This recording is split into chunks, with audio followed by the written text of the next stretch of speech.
فأعوذ باللہ من الشیطان الرجیم بسم اللہ الرحمن الرحیم کنتم خیر امت اخرجت للناس صدق اللہ مولانا العظیم وبلغنا رسولہ الامین الکریم ونحن على ذلك لمن الشاہدین والشاکرین والحمد للہ رب العالمین۔ لائق صد قدر و منزلت نقیب ملت صدر اجلاس حفظہ اللہ، تقدس معاب حضرت مولانا سید محمد قبول بادشاہ قادری شتاری صاحب قبلہ، علماء کرام، مشائخ اعظام، عمائدین و قائدین قوم و ملت، برادران ملت اسلامیہ، السلام علیکم ورحمۃ اللہ تعالی وبرکاتہ۔ اللہ رب تبارک و تعالیٰ کا بڑا فضل، بڑا احسان اور اس کے حبیب پاک علیہ الصلوۃ والسلام کی نالین اقدس کا تصدق اور فیضان کہ پچھلے کئی گھنٹوں سے آپ اور ہم ایک اہم ترین مقصد کے لیے یہاں پر حاضر بار ہیں۔ لائق عزت مبارکباد ہے حیدرآباد کے غیور مسلمان وفاداران رسول، جنہوں نے رات کا ایک حصہ گزر جانے کے باوجود بھی اپنی زندگانی کا ثبوت دیا ہے۔ یقین جانیں کہ آپ کا جذبہ ایمانی دنیا و مافیہ میں آپ کے ضرور کام آئے گا۔ آپ اس آقا و مولا علیہ الصلوۃ والسلام کی امت ہے اور وفادار امت ہے جس نبی نے آپ کے لیے اپنی زندگی کی اکثر راتیں رو کر گزاری۔ اللہ آپ کو جزائے خیر عطا فرمائے کہ آپ نے اپنی قیمتی وقت کو اللہ اور اس کے رسول کی رضا اور خوشنودی کے لیے صرف کیا ہے۔ بڑے اختصار کے ساتھ اپنی بات کو اختتام کی طرف لے جاؤں گا۔ اولاً تو یہ کہ آپ بہت دیر سے بیت المقدس اور مسجد اقصیٰ کے تحفظ کے متعلق، اس کی تاریخ کے متعلق علماء کرام سے خطابات سنتے آ رہے ہیں۔ برادران ملت اسلامیہ، تاریخ کے اوراق کو اگر آپ پلٹ کر دیکھیں تو یہ بات آپ پر ازر من الشمس واضح ہو جائے گی کہ جب سے بیت المقدس تعمیر ہوا، انبیاء کرام نے اسے اپنی زندگیوں کے عوض سجایا ہے، سنوارا ہے۔ سابقہ تقریباً تمام انبیاء کرام کی یہ مقدس سرزمین عبادت گاہ رہی ہے۔ سابق انبیاء کرام علیہ السلام کا تقریباً انبیاء کا یہ قبلہ رہا ہے۔ اسی طرف رخ کر کر انہوں نے نمازیں پڑھی ہیں، اسی طرف رخ کر کر انہوں نے عبادتیں کی ہیں، اسی طرف رخ کر کر انہوں نے اللہ رب تبارک و تعالیٰ کی حمد اور اس کی مناجات بیان کی ہے۔ برادران ملت اسلامیہ، اس آقا نامدار علیہ الصلوۃ والسلام کے قربان جائے جس آقا پاک علیہ الصلوۃ والسلام کو ہمیشہ اپنی امت کی فکر ستاتی رہتی تھی، وہ نبی جسے ہمیشہ اپنی امت کا خیال رہا کرتا تھا۔ میرے آقا و مولا علیہ الصلوۃ والسلام کی چشم نبوت 1400 برس پہلے یہ اندر مناظرہ کر رہی تھی۔ میرے نبی اس منظر کو اپنے چشم نبوت سے دیکھ رہے تھے کہ ایک وقت ایسا آئے گا کہ 1300 سال مسلمان بیت المقدس پر حکمراں رہے گا، فلسطین پر مسلمانوں کی 1300 برس حکومت رہے گی، لیکن اس کے بعد ایک ایسی حکومت آئے گی جو غیر جائز طور پر، ناجائز طور پر مسجد اقصیٰ پر، بیت المقدس پر قابض ہو جائے گی اور مسلمانوں کو تانا دے گی اور یہ کہے گی کہ تمہارا قبلہ وہ ہے جس پر ہمارا تسلط ہے، تمہارا قبلہ وہ ہے جس پر ہماری حکومت ہے۔ میرے نبی کو یہود یہ تانا دیا کرتے تھے کہ محمد اس مسجد کی طرف رخ کر کے نماز پڑھتے ہیں جو ہمارا قبلہ رہا ہے۔ تو میرے آقا و مولا علیہ الصلوۃ والسلام کے قلب اقدس پر یہ بات ٹھیس کی طرح گزری اور آقا علیہ الصلوۃ والسلام مسجد مدینہ المنورہ میں، جسے مسجد قبلتین کہا جاتا ہے، وہاں نماز ادا کر رہے ہیں۔ جیسے آپ نے سنا کہ ہجرت کے بعد 16-17 مہینوں تک میرے اور آپ کے نبی مسجد اقصیٰ کی طرف رک کر نماز پڑھا کرتے تھے۔ نبی نے یہ تانا اپنے لیے تو برداشت کر لیا، لیکن اپنی امت کی، اپنی قیامت تک آنے والی امت کے خیال میں آقا علیہ الصلوۃ والسلام مضطرب رہا کرتے تھے۔ حضور کے قلب اقدس پر یہ ٹھیس کی طرح بات گزرا کرتی تھی، میرے نبی نماز پڑھا رہے ہیں، رخ مسجد اقصیٰ کی طرف ہے، پیچھے صحابہ کرام کا مقدس ترین گروہ ہے، نبی امام ہے، اختتام صحابہ ہے۔ نبی کے دل میں یہ خیال گزرا کہ مولا کیا یہ مناسب ہوتا کہ مسلمانوں کا قبلہ وہ ہوتا جسے میرے باپ ابراہیم نے بنایا ہے؟ مسجد اقصی نہیں ہوتی، حرم مکہ ہوتا۔ اللہ رب تبارک و تعالیٰ نے کلام پاک کی آیت مبارکہ کو نازل فرمایا، کہا قد نرا تقلب وجهك في السماء فلنولينك قبلة ترضاها فولي وجهك شطر المسجد الحرام۔ اے محبوب، ہم آپ کا بار بار آسمان کی طرف دیکھ رہے ہیں۔ توجہ ہے آپ کی، اختصار سے اپنی بات کہہ رہا ہوں۔ اے محبوب، ہم آپ کا بار بار آسمان کی طرف دیکھ رہے ہیں، پس پھیر دیں گے ہم آپ کو اس قبلے کی طرف جس میں آپ کی مرضی ہے۔ مصطفیٰ مسجد اقصی کے رخ پھیر لیں اور اس طرف پھیر دیں جس میں آپ کی مرضی ہے۔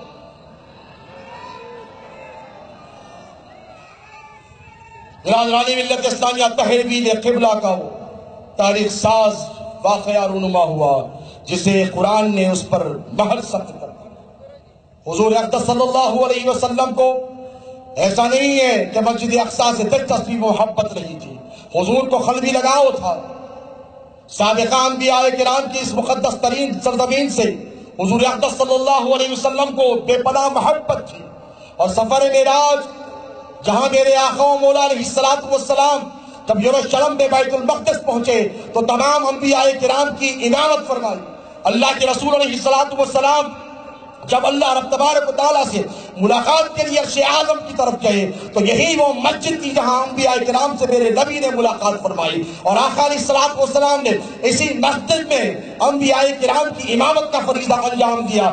اللہ کے رسول علیہ السلام کو بے پناہ محبت تھی۔ لیکن دیکھیں، آخری بات کر رہا ہوں، آخری بات، حضور اقدس صلی اللہ علیہ وسلم کے زمانے مقدسہ میں بیت المقدس فاتح نہیں ہوا، مسلمانوں کی حکومت میں نہیں آیا، لیکن حضور کو یہ تمنا تھی، یہ خواہش تھی۔ حجۃ الوداع آقا و مولا علیہ السلام کے قلب اقدس پر یہ خیال بار بار آ رہا ہے کہ مسجد اقصی جو قبلہ اول ہے اس کا کیا ہوگا۔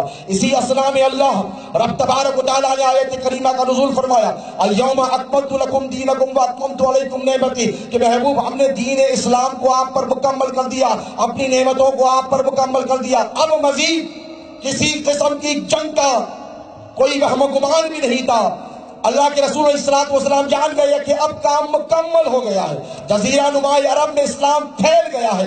آقا علیہ السلام نے بیت المقدس کو فتح کرنے کی عظیم ترین ذمہ داری صحابہ کرام کے مضبوط کاندھوں پر ڈال دی۔ اللہ کے رسول علیہ السلام دنیا سے رخصت ہوئے 16 ہجری میں، کون سی 16ویں ہجری میں امیر المومنین حضرت سیدنا عمر فاروق رضی اللہ تعالی عنہ نے بیت المقدس کو فتح کرنے کے لیے صحابہ کرام کے مقدس گروہ پر مشتمل ایک قافلے کو روانہ فرمایا۔ جب قافلہ پہنچا بیت المقدس تو 600 برس سے عیسائیوں کی حکومت، کتنے 600 برس سے عیسائی اس سرزمین پر حکومت کر رہے تھے۔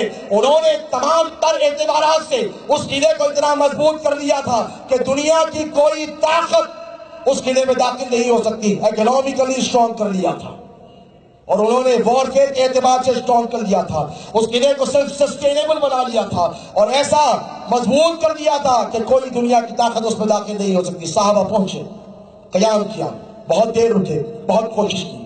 یہ منظر جب عیسائی راہبوں نے دیکھا، علماء نے دیکھا ان کے، وہ نکل کر فصیل پر آئے۔ بیت المقدس فصیل میں گھرا ہوا ہے، سارا شہر فصیل میں، باؤنڈری میں گھرا ہوا ہے۔ وہ پر آئے اور آ کر کہنے لگے کہ تم ایسے اس کو فتح نہیں کر سکو گے، ناممکن ہے، تم یہیں رہو، تمہاری ہڈیاں نکل آئیں گی، تمہاری زندگیاں ختم ہو جائیں گی، لیکن تم اس قلعے کو فتح نہیں کر سکو گے۔ جتنی زندگی کے لیے ضروریات ہیں وہ ساری یہاں پر موجود ہیں۔ یہاں پر ہم نے پانی کا بھی انتظام کر رکھا ہے، غذائیات کا بھی انتظام کر رکھا ہے، ادویات کا بھی انتظام کر رکھا ہے، میڈیسن کا بھی انتظام کر رکھا ہے۔ تم ہمیں نہیں ہرا سکتے۔ ہاں، ایک شخص ہے جس کے بارے میں ہمارے صحیفوں میں آیا ہے، اگر وہ آئے گا تو ہم اس سے لڑنے کی جرأت نہیں کر سکے۔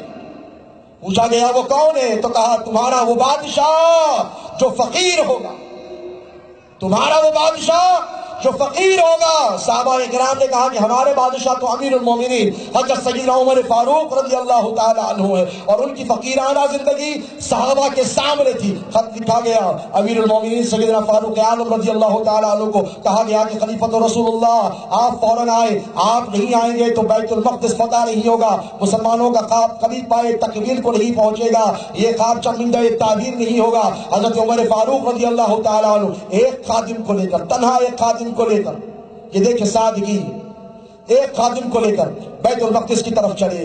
30 دن کا سفر مکمل کیا، کبھی اونٹ پر آپ بیٹھتے ہیں، کبھی اونٹ پر خادم کو بٹھاتے ہیں، اور ایک منزل چلتے ہیں تو خادم نیچے ہوتا ہے، امیر المومنین اوپر ہوتے۔ الغرض جب یروشلم پہنچے، بیت المقدس کے شہر کو پہنچے تو وہاں لوگ آئے، انہوں نے استقبال کیا اور آ کر کہنے لگے امیر المومنین آپ ایسے نہیں جا سکیں گے علماء کے سامنے، آپ کو لباس بدلنا ہوگا، آپ کے کپڑے پھٹے ہوئے ہیں، آپ اس طریقے سے نہیں جائیں گے، یہ بڑے تہذیب والے لوگ ہیں، یہ بڑے تمدن والے لوگ ہیں، یہ بڑے کلچرڈ لوگ ہیں، یہ بڑے سویلائزڈ لوگ ہیں، آپ اس طرح کی نہیں جا سکتے، آپ کو لباس بدلنا ہوگا۔ امیر المومنین حضرت عمر فاروق نے کہا مجھے عزت لباس سے نہیں ملی ہے، مجھے عزت دولت سے نہیں ملی ہے، مجھے عزت منصب سے نہیں ملی ہے، اللہ نے مسلمانوں کو عزت اسلام کے ذریعے عطا فرمائی ہے۔ وہ جب آئے اور آ کر رکے تو علماء نے جب دیکھا، عیسائیوں نے، نصرانیوں نے کہا یہی وہ ہے جن کے بارے میں ہمارے صحیفوں میں لکھا ہے بغیر خون کا ایک قطرہ بہے، بغیر خون کا ایک قطرہ بہے، بیت المقدس مسلمانوں کے قبضہ و اختیار میں آ گیا۔ اور حضرت امیر المومنین سیدنا عمر فاروق رضی اللہ تعالی عنہ نے مساوات کا، ریلیجس ٹالرنس کا وہ درس دیا جسے آج بھی یہود بھلا نہیں سکتے۔ یہودیوں کو اجازت نہیں تھی کہ وہ، عیسائیوں نے 600 برس تک تقریباً ان کے لیے دروازے بند کر کے رکھے تھے، لیکن حضرت عمر فاروق رضی اللہ تعالی عنہ نے اجازت دی، یہودی آئے اور وہاں آ کر عبادت کرے۔ 1300 برس کم و بیش مسلمانوں کا تسلط رہا، غلبہ رہا، انہی کی حکومت رہی۔ اور دیکھیں صلاح الدین ایوبی رحمہ اللہ نے اسے فتح کیا۔ صلاح الدین ایوبی کے مربی، رہنما اور رہبر حضرت نور الدین زنگی تھے، جنہیں اللہ کے رسول علیہ السلام سے بے پناہ محبت تھی۔ دوستو آخری بات آپ کی سماعتوں کے حوالے کر رہا ہوں کہ حضرت نور الدین زنگی نے صلاح الدین ایوبی کو اپنی آغوش تربیت میں لیا اور ایسی تربیت دی کہ جب دمشق میں، سیریا میں عیسائیوں نے فتنہ انگیزیاں شروع کی تو وہاں پر پولیس کا کمشنر بنایا۔ اس کے بعد مصر میں عیسائیوں نے مسلمانوں پر ظلم و زیادتیاں کی تو وہاں کا گورنر بنا کر بھیجا، اور وہ جب وہاں پر فاتح ہوئے، نور الدین زنگی کا انتقال ہوا تو صلاح الدین ایوبی مسلمانوں کے رہنما بنے، مسلمانوں کے قائد بنے، مسلمانوں کے بادشاہ بنے۔ واحد شخصیت ہے جس نے امیر المومنین عمر فاروق رضی اللہ تعالی عنہ کے بعد بیت المقدس پر دوبارہ قبضہ کیا تھا۔ مجھے کہنے دیجئے آخری بات کہ جس طرح نور الدین زنگی نے صلاح الدین ایوبی کو تربیت دے کر فاتح بیت المقدس بنایا تھا، ٹھیک اسی طرح مرحوم قائد سالار ملت الاس سلطان صلاح الدین اویسی نے اپنے بیٹے کو، اپنے جانشین کو، اسد الدین اویسی کو ایسی تربیت عطا فرمائی کہ آج ہندوستان کے 20 کروڑ مسلمانوں کے دلوں پر یہ حکومت کرتے ہیں اور 20 کروڑ مسلمانوں کی تنہا آواز ہے۔ اللہ رب تبارک و تعالی جس مقصد کے تحت آپ اور ہم جمع ہوئے ہیں اس میں کامیابی اور کامیابی سے ہم قرار فرمائے۔ وما علینا الا البلاغ المبین۔ اب مولانا سید